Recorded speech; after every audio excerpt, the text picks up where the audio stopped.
Welcome to A Styled Life, the podcast for purpose-led female founders and senior leaders ready to use style as a powerful tool for confidence, impact and influence.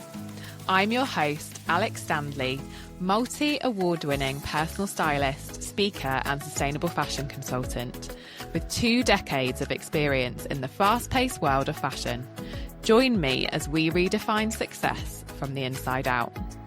This podcast isn't just about clothes. It's about personal power, purposeful style, and creating a life that aligns with your values. So whether you're running a business, leading a movement, or stepping into your next chapter, you're in the right place. Each week, we'll dive into the world of personal style, sustainability, female empowerment, and living with intention through real stories, expert insights, and plenty of inspiration. Welcome back to A Styled Life. Today's conversation feels really beautifully aligned with everything that this podcast stands for, because visibility is not just about being seen, it's about being seen in a way that feels aligned, feels intentional, and feels powerful. So my guest today is Antonia Taylor, PR and communication strategist, founder of Antonia Taylor PR and Comms, and author of the new report, Being Seen, Women, Leadership and Visibility at Work. With over 25 years in B2B communications, Antonia specialises in thought leadership and women's workplace visibility, helping organisations amplify female voices and create cultures where women can lead sustainably and visibly. We're going to talk about visibility, of course, identity transitions, reinvention, and how shedding old versions of ourselves sometimes requires more than mindset. Antonia, welcome to A Styled Life. Alex, thank you for having me. It's really exciting to be here. I'm so excited to have you on. I know this is going to be such a brilliant conversation. Can you start just by telling us a bit about who you are and what you do and what you set out to build with your business and whether it's become kind of what you imagined it to be? Yeah, of course. Well, I would say I probably have quite a traditional path into PR. So I went through the very traditional academic route, I would say. Hadn't really thought beyond university. In my 3rd year, I studied American studies, and in my 3rd year, I was out in America. I was like, oh my God, I'm going to have to get a job. I was always a massive reader. I'd kind of designed my course so that I could just study Sylvia Plath for 4 years straight. I love that. And so I sort of I literally grabbed some of I remember grabbing some of the books that I had on the UK published books I had on my bookcase in my dorm room in America. And I wrote to all the publishing houses for some work experience that summer. And I got a call from Macmillan's publicity team. Amazing. And fun fact is, it's the same, I was in the same department where Renee Zellweger, like a few years previously, had trained to like get into character for Bridget Jones. I love that. Helen Fielding was a Picador author. So it was just so fun because I think it must have been time around when the film was coming out. So like it was so fun. I loved publishing, but obviously I hadn't actually realised that publicity was a thing. After university, I tried to get back into publicity. I just couldn't. And I found my way into a small B2B agency, and that kind of just mapped it out. And then I grew up, I then transitioned into a big top 10 London agency, worked my way up. And then when my kids started school, that's when things really switched out for me. So that's when I decided I had to set up my own business because I just couldn't work at the level I wanted to work at. With 2 school-age children. It's such a common catalyst, isn't it, for women? I mean, we talk about it, and I know there's that sort of. I think a lot of people talk about, the bit when you return to work after having a child, like putting your baby in nursery, and all that is, I remember it was so stressful, and it was, very sort of profound shift for me. But nurseries are designed for you to work. Yeah. Schools aren't. So that was a challenge for me, and I hadn't clocked that. And I mean, ironically, I do remember at the time I was working in a small regional agency up in Oxford, and one of my colleagues there, she was a few years ahead of me, and she said a number of her friends, I remember her words were fallen by the wayside. A number of her friends had fallen by the wayside when the kids got to school age. So that was me. And now I'm coming out the other end because my youngest is about to finish school this summer. So it's a very interesting time in terms of mission and Mm. capacity and all those bits. So yeah, yeah. I can imagine. I guess that's the thing for women, particularly, is, I mean, not that it doesn't affect men as well, Mm, but it impacts women in a much bigger way. yeah, Often it still does. Yeah. they're often, the primary caregiver, and these transitions that your children are going through impact your work and Yeah, the yeah, it's life changing. capacity. Yeah, it really is. It's like, I built a business to accommodate school hours, etc. And I still had a lot of, they were still doing after school. I was still pretty much Mm, working full time, I think, even when they were younger. Obviously, like maybe clock off a bit early on a Friday.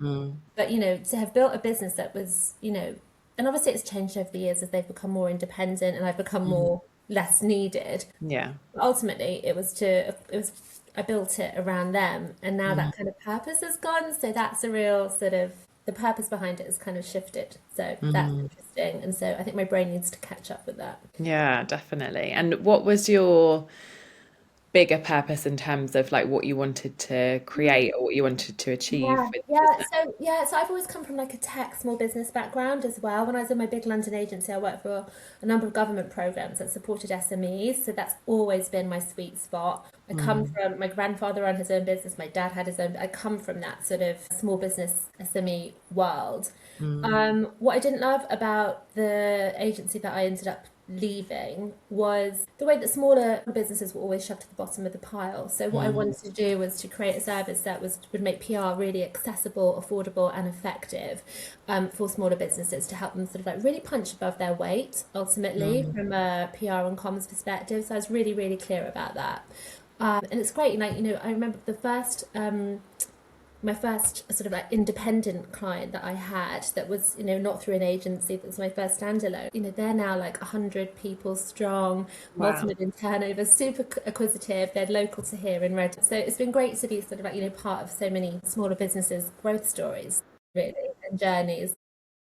I love that. And I think that's I've heard that before, not just in PR, but other supporting services Yeah, for small yeah, businesses, because as you said, like often I think budget is obviously a big it constraint is. for Yeah, small businesses as yeah.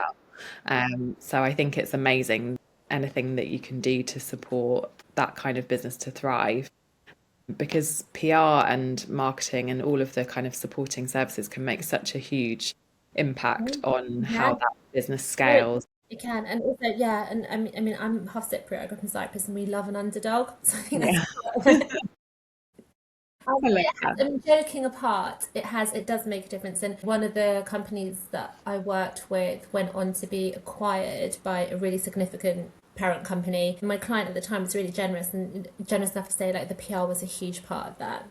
The PR put them in front of buyers and Mm, potential acquisition opportunities. So yeah, it can make a massive difference. And yeah, I've done loads of like crowd funds and all that sort of stuff as well. So yeah, really trying to change that trajectory for smaller organisations. I think that's really powerful. And your report being seen, Mm. I think we're going to talk about this quite a lot because it's very apt for the audience for this Mm. podcast. But it explores how female leaders navigate professional Mhm. visibility. Mhm.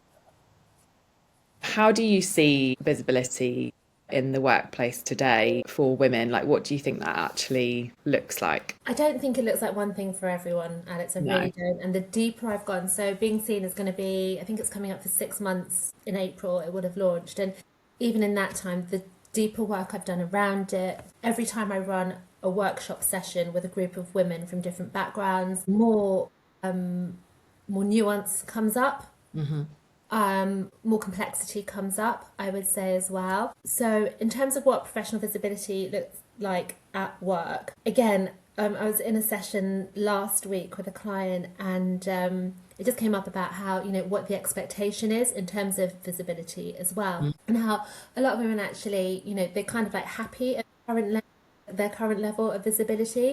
I think it depends on the business as well. I think we live Yeah. in a, we live in a world of changing work, and I think it depends on the kind of business you run. So, for example, for a female founder like us, visibility looks like a lot of Instagram, a lot of LinkedIn, probably quite a lot of networking. Mm. Whereas I think if you're in a more corporate environment, the nature of visibility becomes a little bit more inter, within the organisation, so internal from the sense of being in front of the right decision makers, being in the right rooms. Something that comes up is having access to the right conversations.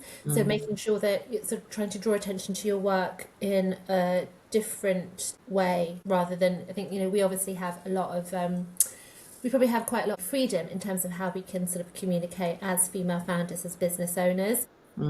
Whereas I think it's probably a little bit more. I think the scaffolding's different if you're employed by an organisation as well. And one of the things that was really a trigger for the white paper in the first place was the fact that I'd noticed that post pandemic, a lot of women had like pulled themselves basically into them, not pulled themselves, were being pushed into the margins. I think hybrid working made a big difference in terms of that. And, it's something that comes up with clients at the moment, in terms of like rebuilding those networks, rebuilding that visibility, because a lot of women have sort of lost the muscle, the muscle and lost the muscle of sort of self-promotion within the organisation as well. And, I get it, like, if you're working 3 days a week and you've got school-age children and you're under a lot of pressure, are you going to spend 2 of those hours working out what your LinkedIn post is going to be? I'm going to say no. So it's really, a lot of my work is about how you make visibility more accessible, more inclusive, sustainable, and like how you develop that sort of like how you create a more a sort of a habit and a practice of visibility. I call it a visibility practice. Yeah, I think that's really important. And I think I've had the experience of both. So I have built a career in a corporate environment. Yeah. And I used to hate, I can't even remember exactly I'm having one of those perimenopausal moments, but I can't remember what the exact phrase was about, being seen within the organization. But it used to really grate on me because I've always been a bit more of an introverted character. Like I've always been very confident in my abilities and my talent and my expertise and all of that kind of stuff. But I was never super comfortable with kind of putting myself out there within the organization. And I was never. We're not taught how to do it, and we're not encouraged to do it either. Definitely. And I think some people are just naturally very good at what I would call like playing the game and, putting themselves forward. And I'm very, I guess what you see is what you get. I'm very honest. And for me, in certain environments that I was in, it was about, having to play a game, which it didn't come kind of naturally to me. And I think within corporate environments, there's a lot of women who are exceptional at what they do, but they haven't, as you said, been taught how to, put themselves forward or get themselves known across different areas of the business, which can be important when you're going, you're climbing the ladder and you're getting more and more senior and you need to be known outside of your kind of business area that you're operating in. And there's a number of things that sort of, so in the report, what came up as well was there are sort of some systemic things that come up around that as well. So for example, I mean, and I was on a panel week before last, and what came up was that, the reality of the boys' club and the fact that still exists, and it's still a really powerful dynamic because, if you're not on if you're physically not invited to the golf game on a Friday, and you're with a group of clients and they're going to hand a piece of work over to someone, you're not going to get that piece of work. So therefore you're not going to get that project. So therefore you're not going to get the credit or the validation or the visibility or the the rewards that come with that. And you're certainly not going to be the person posting on LinkedIn, oh great, we've just won this contract. So that happens a lot. One of the women that I was on a panel with as part of this event, so there's literally I'm in Reading, and there's a very strong professional services network with a men only ski trip, which is basically all the referrers going away for this weekend, obviously just like handing each other pieces of business backwards and forwards, and just like there's literally no way that you can get on that. No, you're going to access that. So there's those pieces that are excluded as well. So I think that is a thing. And then also we're probably going to come to this, but there's what's identified as the paradox of visibility as well. So when I decided to do the report, I wanted to sort of I did some market research. I assumed that there would be tons of books that I just had missed on or research around women's visibility at work, and I found a single report, which was a Harvard Business Review. It wasn't really a report, it was like a long article, which is called The Paradox of Visibility. It's Women in the Spotlight, and they'd identified the academics had identified something called the paradox of visibility, which is this rock and a hard place that women find themselves stuck between. It's either keep your head down, focus on the work, run the risk of being overlooked, promotions missed, slower acceleration of career, etc. Stick your head above the parapet, and then you face the backlash because you've kind of broken a bit of a social code for drawing attention to yourself. You're probably sort of like, facing the backlash. You're going to sort of like annoy people, or people are going to say, like, well, who does she think she is? And you, as if you haven't got that internal dialogue going in your head anyway. So yes, the paradox piece is really, really interesting. And again, I was on the same panel that I was on a couple of weeks ago. One of the panelists, one of the questions was around imposter syndrome. One of the panelists said, "I'm really sorry, I don't have it. Don't hate me." Oh my God, check your language, because first of all, please don't apologise for the fact that you don't have this, because it's so refreshing to hear that you haven't got it. But there's that thing, isn't it? Like, it's almost like that. So like, we should apologise for wanting to be seen in the visibility. I mean, I think for me, like, what I have discovered, I think with visibility, even in the course of the last 6 months, I've discovered that actually women do want to be more visible, and they want to be seen, and they want to be heard in a way that feels safe and secure and in integrity and aligned to them. So basically on their own terms. It's like, how you define your own version of success, define your own version of visibility. But I believe that, visibility comes in the same sort of consideration as, oh my gosh, she's a bit ambitious. Oh my gosh, she wants to make money. She wants to have financial freedom. What? It's those sort of like, there is so much like misogyny and gendered social conditioning around. And I think a lot of us have got a lot of unlearning to do around that. Yeah. The permission Absolutely. Yeah, it's huge. And I think one of the questions I was going to ask you actually was, do you find that many women want to be seen but also fear the exposure that comes with it, which is what you've just alluded to? Yeah, they totally do. It came up in the report as well. And again, bearing in mind that like when I was speaking to the contributors, I spoke to 8 wonderful women, some in my network, some not so, some were just women whose profiles I really felt were authentic and stood for something beyond themselves as well. There was sort of like that there was, authority and credibility with the visibility, which is something I advocate for massively, because otherwise, it's like, I don't do PR for PR's sake. I do PR so that I support an organisation's business goals, and it's the same with visibility. It's got to support something a little bit bigger than just being seen. But 2 of the contributors had both had personal experiences where their friends had found their profiles basically too much, and they'd actually lost friendships. So there had been like a personal cost to them. So I found that, and it was female friendships that they'd lost. And I guess, as you said just now, like, misogyny plays a huge part in that as well, and it's something that many women are not even aware of. We have, I see this a lot in my work. Yeah, and I think there's 2 parts to it in my work. There's the fear of being seen, as a certain way, like too sexy, too feminine, too bold, too whatever that adjective Loving yourself is. enough to actually take care of how you show up and how you feel, and acknowledging that matters to you as well.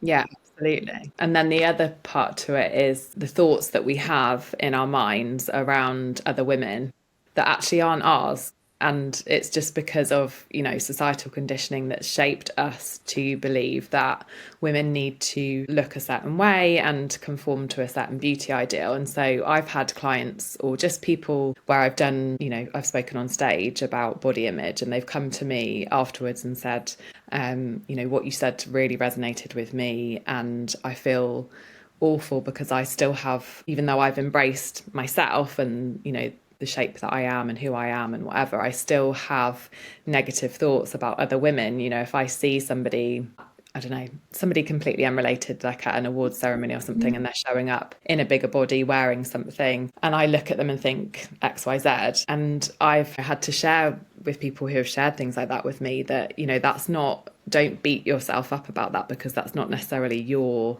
narrative or your thoughts. It's just that we have absorbed so much over time through societal conditioning, through press. So now social media is such a huge thing, that we have internalized a lot of these standards and thoughts about how a woman should look. And yes, we need to question ourselves and we need to, flip that narrative. Our And biases, yeah, yeah. but I think we can still find ourselves, like there's so much mixed messaging out there, and I think we can still find ourselves, even if we have got to the level where we're accepting of ourselves, we're not necessarily doing the same for other women as well. There's so much context. Yeah, and I think if we actually check in on ourselves, if we actually interrogated it, I think we'd all find we actually couldn't care less. Like we just like Yeah, go, actually, there's probably a piece of it that is actually, that thing about how jealousy can be a really good indicator for things that you want. If you're a little bit jealous of someone, what is it that they're doing, or what is it that they've absolutely. got that actually you would like a little bit of? And I think maybe, a lot of the time it's probably just like, wow, you have the confidence, or you have worked so hard probably to Mm, shed so much to be able to show. Maybe I'm presuming, maybe you just like, maybe some, not everyone carries a lot of body shame, right? So I mm. think it probably just instigates something in us that we're just like, we're a bit triggered ourselves. Yeah, absolutely. That woman's really comfortable in her own skin, and I wish that that's how I felt in Yeah, mine. I know. You know, how lovely to move your body like that, or how lovely to own a Mm. room and walk into a room, and like you're just like, it's almost like that freedom that we want, isn't it? Yeah, Rather than you're wearing a really short skirt that I don't think you should. It's like, we're yeah, craving the freedom and the the sort of like abandonment and the sort of like being yourself, and the expression probably is what's yes, actually really jarring us. Um, exactly that. yeah. Yeah, and I think I did a post today actually about visibility and like my own journey in sense of it's not easy because I've just shared, the challenges that I had being visible within a It's corporate tough. environment, but Yeah. it's easier for me, in my experience, to be visible when you're behind a big brand and you've got a big team and you're kind of within Yeah. that environment. And then for me, then going self-employed and being the personal brand, like the one and only person who was responsible and accountable for that brand Mm. and being the face of that brand, across social Yeah. media and in Yeah. person, everything else. Stops with you in so many ways. Yeah, and I think, I talk about this a lot, and probably people on this podcast are like, she said that 1,000 times, but it's like personal development on crack, like having your own business, because you have to face all of your demons and all the things that you don't like about yourself. And, I remember looking at like I used to push myself to do Instagram lives kind of in the first couple of years of my business. And I would look at them and just cringe and just be like, oh, I can't stand, my voice or how I look or, whatever it is, we just pick That ourselves thing I up. do. Yeah. And now I'm like, I quite happily can watch myself back or, Yeah. whatever. I've kind of overcome that stumbling block. But I think there's so many barriers that we have to overcome when we are our own kind of personal brand and the face of the brand. It can be really challenging as a woman. Can be, and it can be, and like you say, like you use the word push, and the word. I mean, I hear this language all the time: push, striving, craving. Like that sort of like rather than. And I think when I wrote the report, like the being part of the being Yeah. seen was really important. I wanted to just it had to be normalized. It had to be like part. It had to be like embodied, and I've got Mm, so much more work to do on it. And it's only now. I mean, one of the things that I didn't look at in the report was things like and I'm hoping to go deeper into it. We talked about this about nervous system work. I mean, safety did come up. Safety came up a lot throughout mm, as a very powerful thread. In fact, one of my wonderful contributors, Claire Hawes, who's a CPO at Cypher, and she also runs a network for women in leadership called the F Suite. I mean, one of her quotes was, unless you feel safe, you'll never be seen. yeah, so true. So it's a how do you create those internal systems of safety within yourself? And it's like obviously what you were talking about. I think in nervous, I'm not a somatics expert, but I have done a tiny bit. What I've gleaned is it's just about you have to push yourself into that outside of that comfort zone, Mm, that window of growth, and then just mm, stretch and stretch and stretch, because all of us have done that thing where we're like, I'm going to build my profile, I'm going to do this, and you yeah. do it for about 6 days, and then you literally have to go and hide in a cave for another year. So you haven't sort of like, you haven't pendulated in quite the way that I think the nervous system people Mm, suggest you do. So that's why, it's always small steps. yeah. Or I always say, anyone that has followed me is sick of me hearing me say, like, it's consistency, not constancy, and they're Mm, not the same thing. It's about yeah. finding your cadence that's sustainable, that supports your business, that's realistic, and that can be really integrated into the rest of your life as well as your work. Absolutely. And I think some of these things come with confidence over time. Like I know for They me, do. They do. it's like I felt that pressure to kind of be posting every day on social Yeah. media, and Yeah. especially because of the kind of visible nature of what I do as Yeah. well. You And have I to used be to, seen. You have to be seen to be embodying that sort of thing. yeah, Yeah, yeah, yeah. Yeah. I did the exactly. same when I launched it. I knew that I was going to have to step up. Yeah, exactly. And I think, and I used to post kind of 6 days a week, 7 days a week Wow. sometimes. And I just had this realization, not even that long ago, probably maybe 2024, this isn't sustainable as much as I'm, super organized and I can make it work and Yeah. schedule and do all of this stuff. Yeah. It's not enjoyable anymore. It's just like Yeah. creating content for the sake of creating Yeah. content. And last year as well, I kind of pulled back across, different platforms, and I made the decision that I'd always done from very early on in my business, I'd always done like a Sunday email newsletter. And I made the decision that that wasn't going to be on a Sunday anymore because that was eating into my time with my family. And This is. I needed to kind of start having clearer boundaries and actually respecting both my time and my family. And, having that quality time is so important, especially Yeah. when your children are young and, you're not going to Of have course, that yeah. time forever. No. I think it's really important to, yes, be visible and yes, be seen, but you've got to have boundaries in place as Got well to have because boundaries. You've got, and look, you have to have boundaries. And it's interesting. I was just actually listening to the new Brené Brown and Adam Grant podcast, oh, and amazing. it's so interesting. And basically, apparently, when they met, there was they had like a very public spat on LinkedIn because I he really, he misinterpreted what she when Brené. I mean, I think to your point, like, Brené Brown is obviously known for suggesting vulnerability and authenticity in the workplace. But mm, what everyone had said, like everyone kind of took the like be vulnerable, be yourself, and all this. They completely left out the bit that she said, but with boundaries. mm, She said because you have to be safe. You have to be safe, and you have to, like, be vulnerable, but know what your boundaries are around that vulnerability. So, like, it's, again, it goes back to the point that, it's so much you've got to know yourself first before you can do any of this work. And that's another thing, like, I've sort of like, whereas, having launched the white paper, now I'm sort of like much more interested in, like, actually what is, where do visibility starts with ourselves. yeah. Ultimately it starts with how you see yourself, and I think that is the only way, by doing that work and understanding like how you want to see yourself, what you want to be seen as, and then Mm, how you take that into the world, like aligned authentically, sustainably. That's really where you have to have that clarity. That's definitely. where the real work begins. And you probably have to look at yourself with a little bit of compassion as well, because part of Absolutely.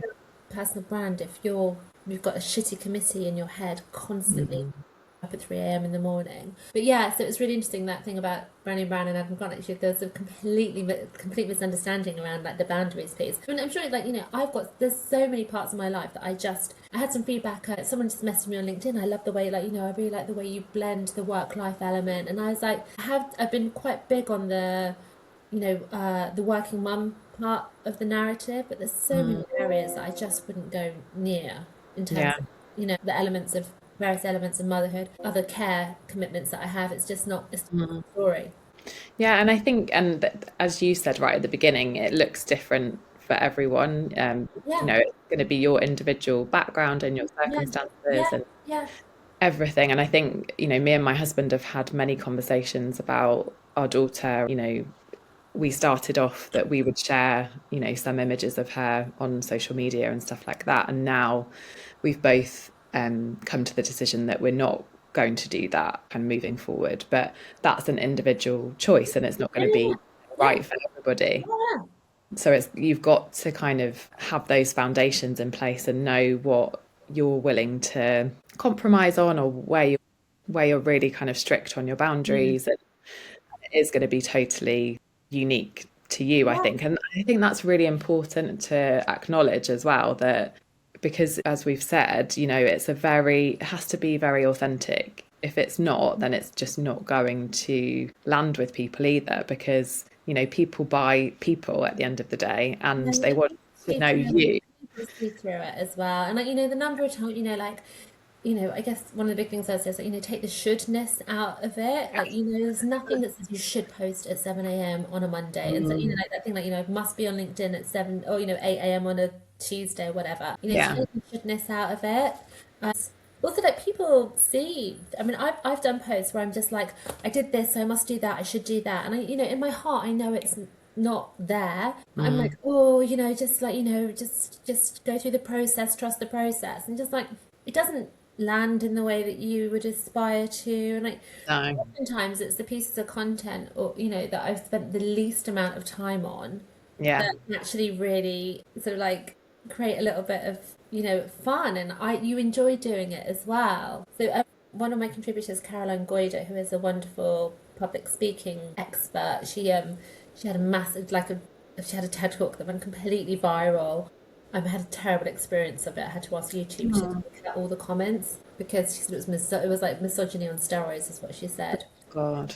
So she had a really bad, but I mean, she's just incredible now. She's just like next level. She said that she'd actually worked with a coach, and she said when it comes to like what you want to share or put into words, she said loop it through your heart, and Mm, that's I just thought such a beautiful sort of expression. So just like just loop it through your heart, and it sounds mm. very sort of like I guess it sounds a little bit Brené, a little bit Oprah, but works. And if it doesn't work, then if it doesn't come from that place, then actually maybe have a little rethink. Absolutely. Do you think, from your perspective, what would you say is the biggest? And I know obviously this is going to be individual, but what would Yeah. you say you've seen from your research is the biggest barrier that holds women back? Is it conditioning? Is it Yeah, confidence? I think it is the internal piece. I think it's what I would say is I think there's a lot of like, who am I to say this? Who's going to be interested in this?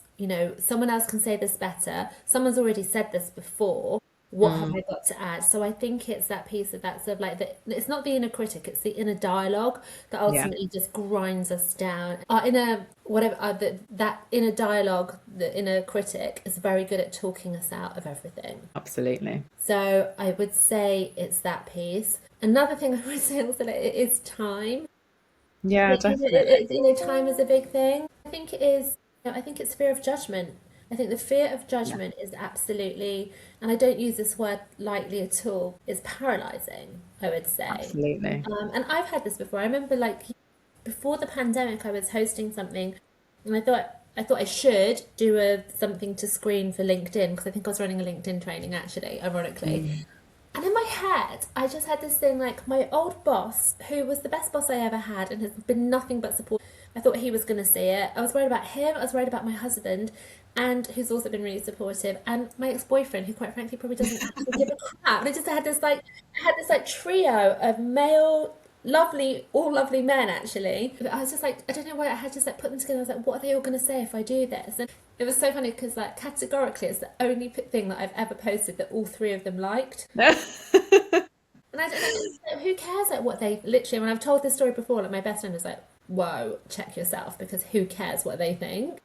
I love that that was probably the universe being like, Yeah. And it's just, so I think, the fear of judgment mm, the fear of judgment is huge. Yeah. And, yeah. And I think being called out, being challenged. I was running a session last week with the university's women's group. I mean, can you imagine like the level of expertise and experience and depth that mm, was in that room? And one of the last questions was like, what do you do if someone challenges you publicly on LinkedIn? mm, What do you do? And it's just like, what would you do if they asked you something in this room now? You would mm, hold your own, and you would, hope that you would advocate for yourself. Yeah. definitely. Yeah, I think I see this the same thing with style because, it's all about being visible. And I feel something that I've learned since starting my business is that everything comes back to that inner work and how you feel about yourself, because it impacts every single area of your life. And I see it with style as well, that if you don't know yourself and you haven't done, I hate using the phrase, but the work, then you are much more likely to get caught up in that fear of judgment, needing to meet other people's expectations that actually quite often don't actually exist in reality. They're just in your head. And the desire to please, the desire to be liked. I know that this kind of, I think likability is having a bit of a moment. I think Van Cotten's got a book coming out on it actually, so that's going to be interesting. Funny enough, I was doing some work. I went back to the research this morning for something, and I kind of hadn't. Or I think because, I was on a word count for this, but one of the things I hadn't actually, I went back to a couple of interviews and I saw the thing about, the desire to be like, to be Yes, oh, it's huge. that thing, like, so you just end up watering yourself down, editing Yeah. parts of yourself out, like, because basically it's a war of attrition on yourself.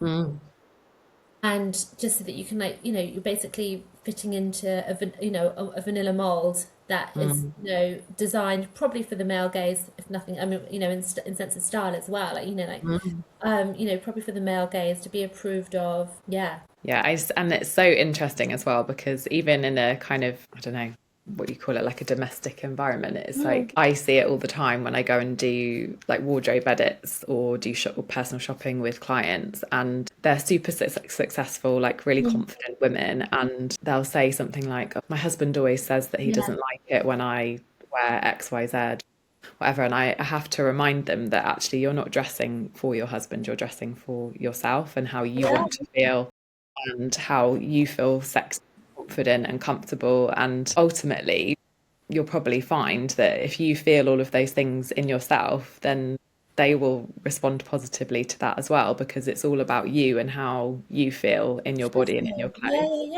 Of course, that's it, But it's, But then again, it's that's the work, isn't it? Like, like what is, yeah. It's taken me ages to do that thing. Like, from a styles perspective, like, I really love the like Scandi aesthetic. I think we talked about this, didn't we? Yeah. And like, sometimes like when it's like Copenhagen Fashion Week or whatever, and I'm just like looking at some of like what, like just that sort of like very classic. So like, like tailored trousers, bigger jumpers, a white shirt, whatever. And I'm just like, oh my God, that looks such a good look. And I'm just like, I could do that. I've literally got Yeah. all the separates in my wardrobe. Like, so it's just like, it's just like you have to, your brain takes that, I think the thing like we're always changing. And like you said, particularly when you run your own business, and I'm sure the same thing happens is like through different iterations if you're in a employed environment or an employed career path, but you're evolving all the time, and it's just about how you catch up with the version that you're at now. Because I think sometimes we get sort of like, a little bit attached to who we were 3 years ago or who we were 5 years ago. And like certainly if you're running, we've outgrown those people so many times. So I think there's a massive shedding piece that happens. I would imagine that I think probably across both our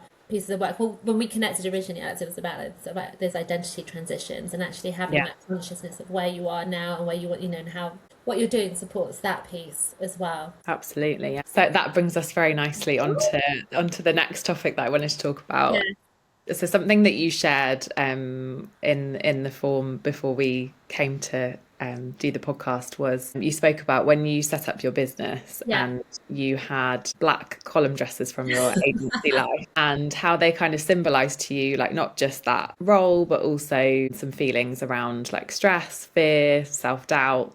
And you shared a story around how your coach suggested that you donate them, not just as a kind of like wardrobe editing process, but as a symbolic release of those emotions. So I'd love for you to share a bit more about that kind of identity shift and how that felt, and how you saw yourself afterwards. I mean, I guess, I was really, I think, to zoom further out, like I have a sort of very vivid memory of me being in the playground when my children are like 14 months apart, so there's like one school year between them. And I just remember like sort of like being in the playground, picking them up, being super frazzled when they're wearing probably quite an uncomfy black column dress. It probably looked fine at the time, like, and probably looked nice, but but had that sort of like sense of constriction in it, but then also really marked me out because again, I mean, my eldest just turned 19 yesterday and my daughter's 18 in June, and like the world of work has changed so much, and that's the best part of 20 years. I was in the minority as a working mum as well at my primary schools.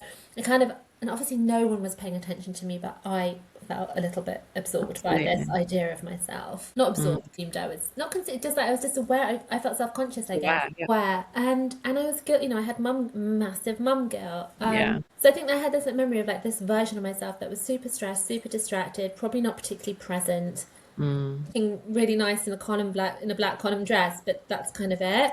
And I've accumulated these like over the years, like growing up in agency and what have you. Kind of became part of my professional uniform. Yeah, totally. And it was the uniform part is I think is really important. So I was working with a life coach at the time, trying to move into a more sort of like embodied creative way of being in my business. And she was like, you've just got to shed them. You've just got to, yeah. So it was it was like a ritual almost, like, it was like a burning down of an old identity, I would say. It was good advice. I think we underestimate that as well. Like through, as we've said, you go through so many different evolutions within your life, and often it can be big life transitions, like becoming a mum, going through the menopause, like those big things.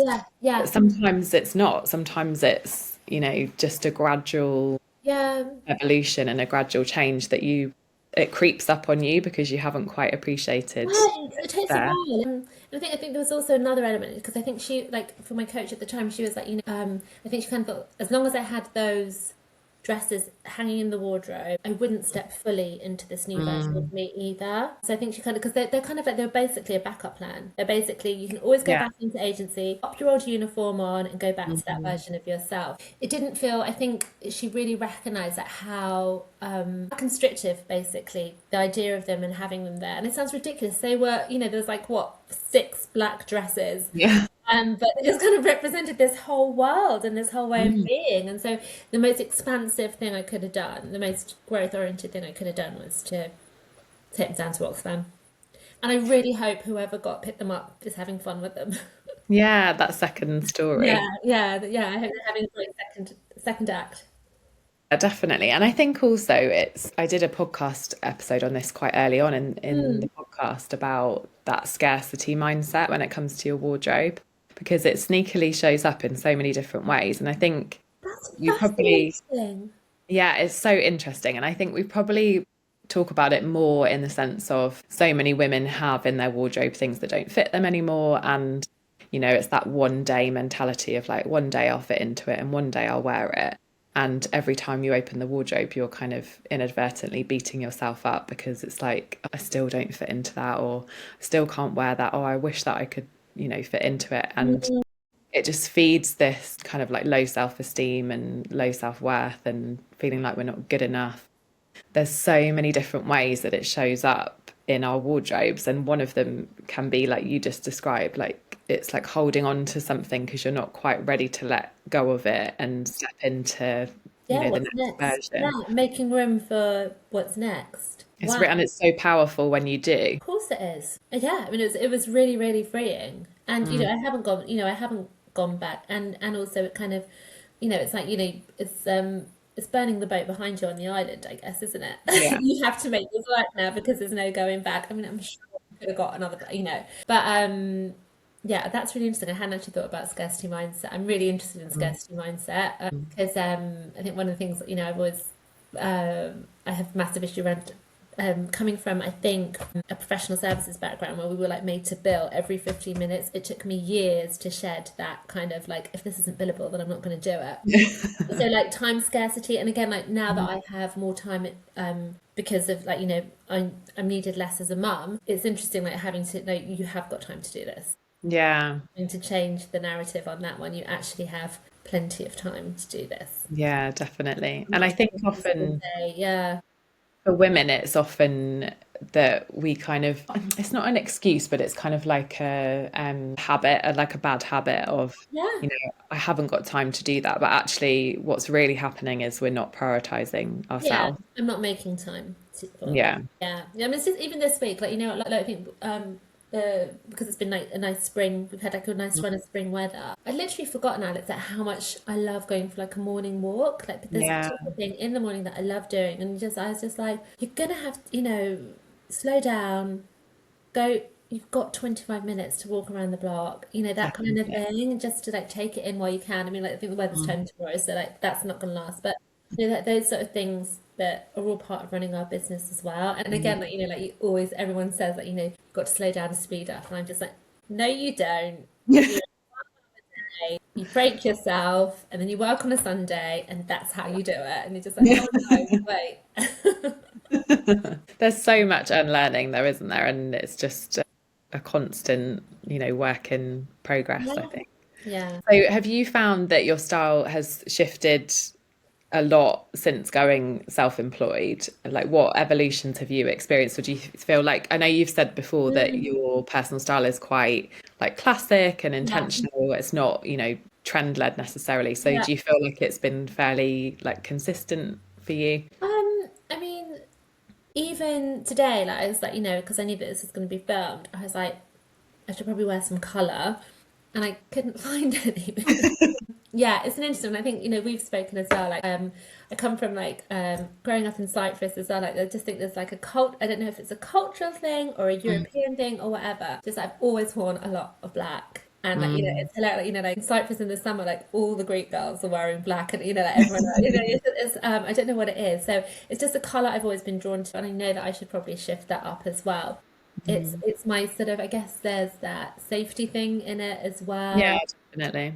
It feels very me, I think. I Mm. don't know. I just think it's, from a sort of like almost like an identity level. Mm. Has my style evolved? It's really funny. When I launched, I had a little launch event for the white paper back in October, and Mm. I just went to, I think I just went to Reese, and I was like, oh, I love that jacket. That's the look I want. Yeah. And I sort of like just treated myself to the whole ensemble, as it were. So Mm. nice jeans, nice vest, nice jacket. That's what I wanted to be. And then I was clearing out my phone, and the year before, I had screenshot almost the exact identical Oh, outfit. really? Yeah, it was I love really funny, and it's not a blazer that I would normally wear. It's like it's checkered, it's more checkered and everything like that. So that. I found Mm. it really interesting that I'd actually, oh wait, this has been coming, because if Yeah. bold, the particular sort of like weave on the Mm. jacket. So bold by my standards, as a caveat. But it was really funny because when I was clearing out my photos, I found almost exactly the same outfit a year before. It's so interesting because I think I even find myself doing it. We don't realize how influenced we are by things that are going Mm, on around us yeah, or, on social media. yeah, And quite often we'll be really heavily influenced by those things and not actually realize that we're being drawn to something because we've seen it somewhere yeah, or yeah, whatever. And yeah. I've done it myself, as you just said, like I've taken a screenshot of something. And I actually advise my clients to do this when they're, feeling in a kind of impulsive mood. Mm, I mm. always say, like, if you're out in the shops, take a picture, or if you're online, take a screenshot and just sit with it for however many days is appropriate for, whether it's in stock or Yeah, yeah, those yeah, kind yeah, of yeah, things.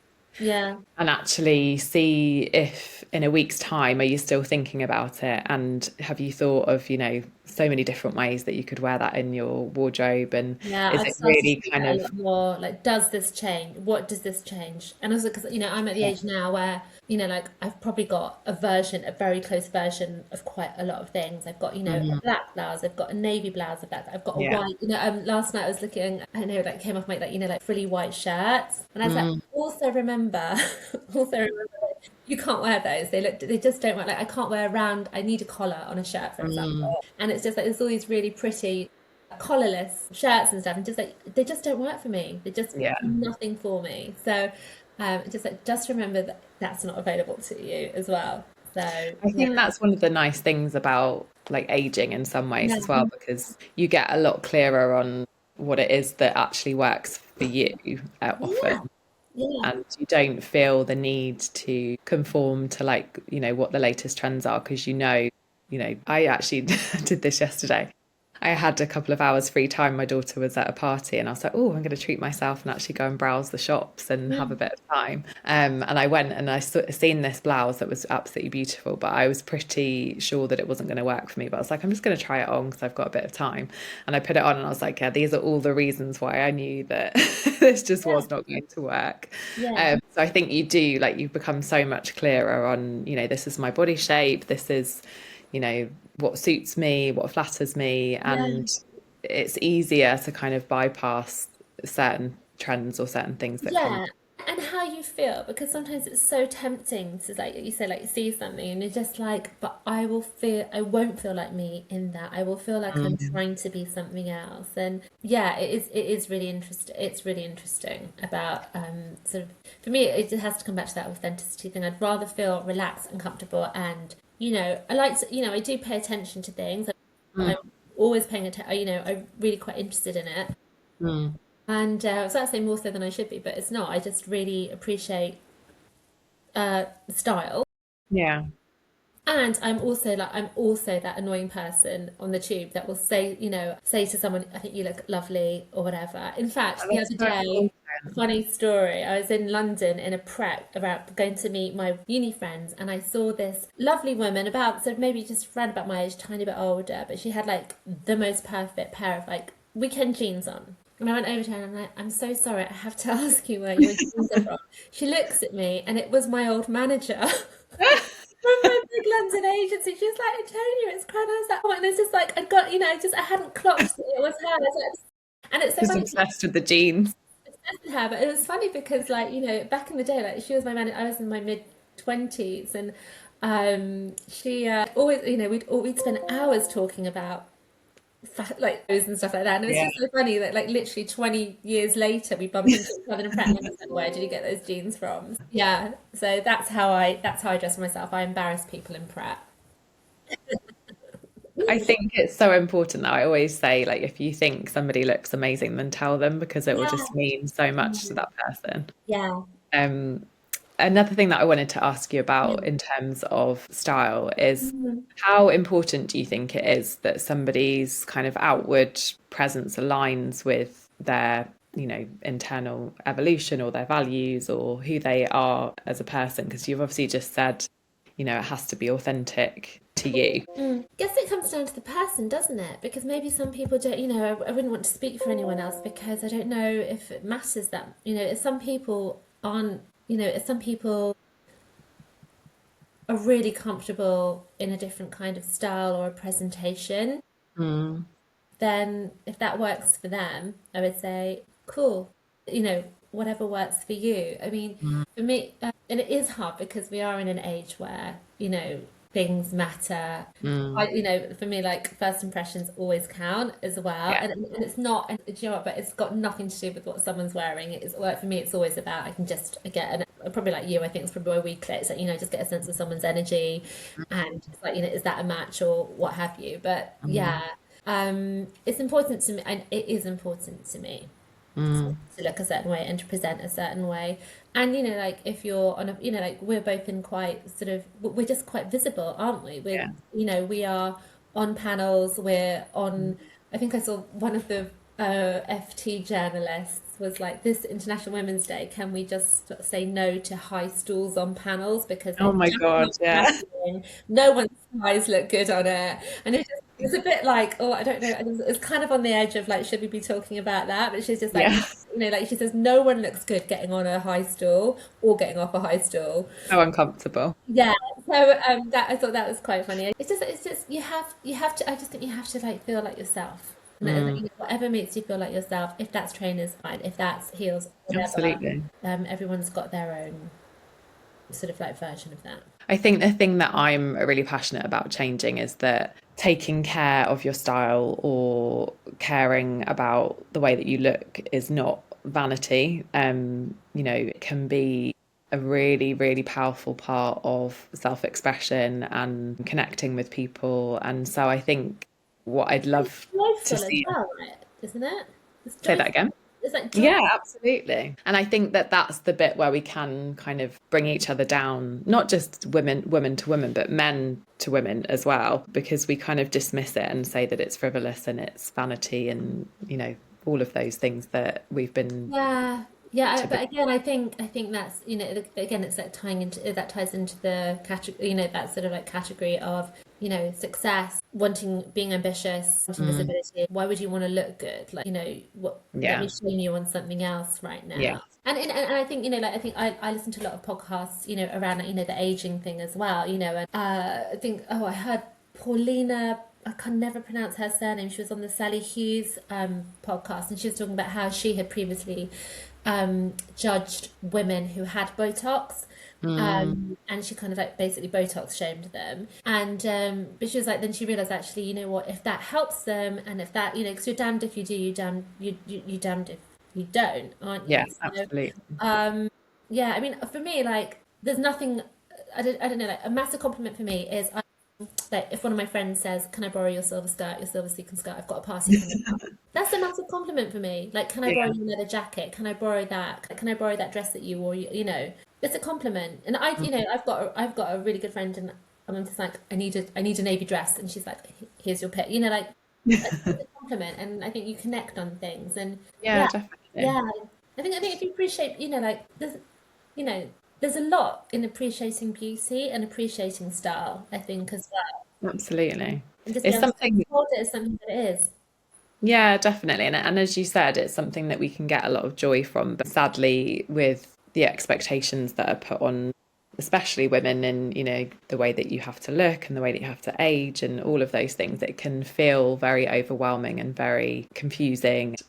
You do often find that women lose that joy, and it is like that childlike joy of, expressing yourself through your clothes and not caring about what anybody else thinks, and just getting back to that connection of like, who am I and what do I actually really enjoy wearing and what lights me up. And Yeah, and what does this say about, like, what does this say about me? Because I'm thinking about my daughter. My daughter's like 17, she'll be 18 in June. And she, mm, obviously I'm her mum. I'm going to say she's beautiful. She is like generally considered, and she's tall. She's got that thing. mm, I really enjoy her discernment around her clothes, and she's got this thing where it's so funny because she's like doing maths, biology, and psychology A levels. She's going to go into like business studies. But one of her joys is she'll take something from my Vinted bag and she'll adjust it. She's got my mum's old I love sewing it. machine, and so she'll sit there and she'll tweak something. She'll like take one of my son's old like Adidas, like ripped up old Adidas tops, and like just turn Yeah. it into a vest top or something, and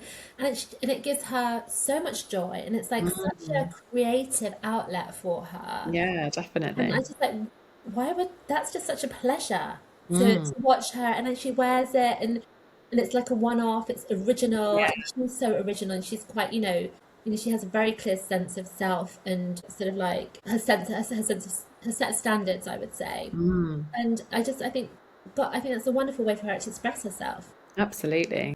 Yeah, and also for her age as well, because I think something that you often see is that in our teenagers, we just want Yeah, to fit in and we just want to wear the same as all of our friends are wearing. yeah, yeah, And actually, if you've got the confidence to really express yourself and be unique, yeah. it's so powerful. Yeah. But there is that kind of pack mentality of like, oh, I don't want to look different to everybody Yeah, else. yeah, yeah, yeah. But she'll style it, and I mean, she says it's like I always know when she's stressed because like I hear the sewing machine. It's her procrastination, but then I'd rather that she's procrastinating doing that than Absolutely. scrolling. So, Yeah, or I'd never definitely. discourage her to like from expressing that side of her. That's amazing. So I've got one final question Mm. before we go on to the quick fire questions. If someone is listening and thinking, I want to be seen, but I'm not sure how, or they're kind of shrinking themselves in some way, Yeah. but they really want to get out there and, put themselves out there, Mm. what first step would you suggest? I would go back to what we talked about before, Alex, which is like get clear on why you want to be seen, Mm, what you want to be seen doing, and like who you want to be. Who do you want to be as this? Because I think often, if you're thinking about that, I would suggest, and again, it comes up in the workshops that I run all the time. I find that lots of women are at sort of like they're a little bit stuck in maybe in their careers, in their work, or what have you. mm, Like, one of the big things that keeps on coming up is how do I use visibility to reset my career? Yeah. not with mid-career women in particular.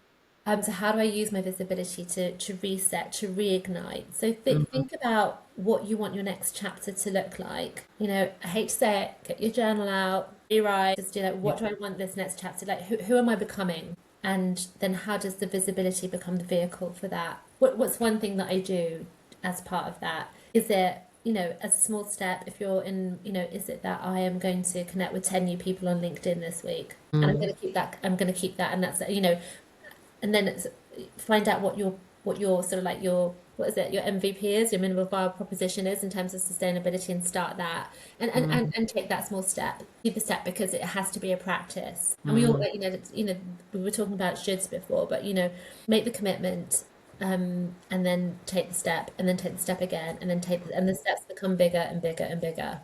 Yeah. That's such good advice. And I was talking to someone last week actually about how when I went through the sort of TEDx process, and I found myself at several points questioning, like, why the hell did I decide that this was a good idea? Because it just challenged like so many different parts of me and the way that I show up and everything. But I think that having that bigger purpose and that bigger mission as to the reason I want to stand on that stage and share this is because I'm really passionate about it, and I want to change the way that people consume and the way that people behave and the way that people think, and I want to change the narrative. And I had to keep reminding myself of that bigger purpose and that bigger why, because if I'd made it about me, you know, standing on a stage, then that would just feel absolutely, you know, petrifying and ridiculous. No, and I think, you know, I was going to say we're lucky, but is it luck or is it intention that's got us here? Like in that, I think we both sort of like, I think, again, what we share is that sort of like movement is kind of, we see this as more of a movement, and we want to bring other women along with us, as opposed Absolutely. to, you know, so I think that's why, that's probably why, you know, you're going through all the success at the moment. Like, you know, I would say that, you know, the report's been, you know, it took on a life of its own. It really did. It really did. And you know, one of the big reasons I did this is because I was trying to model thought leadership as much as, and then it's a very obvious subject for me to talk about. I could have done something like, I could have talked about, like, you know, I could have done a white paper on thought leadership, but I wanted to do Yeah. something different that wasn't, you know, and it's just something that I cared so much about. And you know, if you, I think once you can think that, you know, like, this could be my life's work, then I think you're onto something. And I know not everyone has that bigger mission and that bigger purpose, but you know, we probably didn't have that 5 years ago either, and it took No, us a long time. You know, we just evolving, evolving, evolving. absolutely. And just starting with what you care about is so, I mean, it's the values piece, isn't it? Like when, I don't know if everybody is fortunate enough to kind of have worked with like somebody in personal branding or that kind of thing, but that's always what it comes back to is like, what do I care about? What's important to me?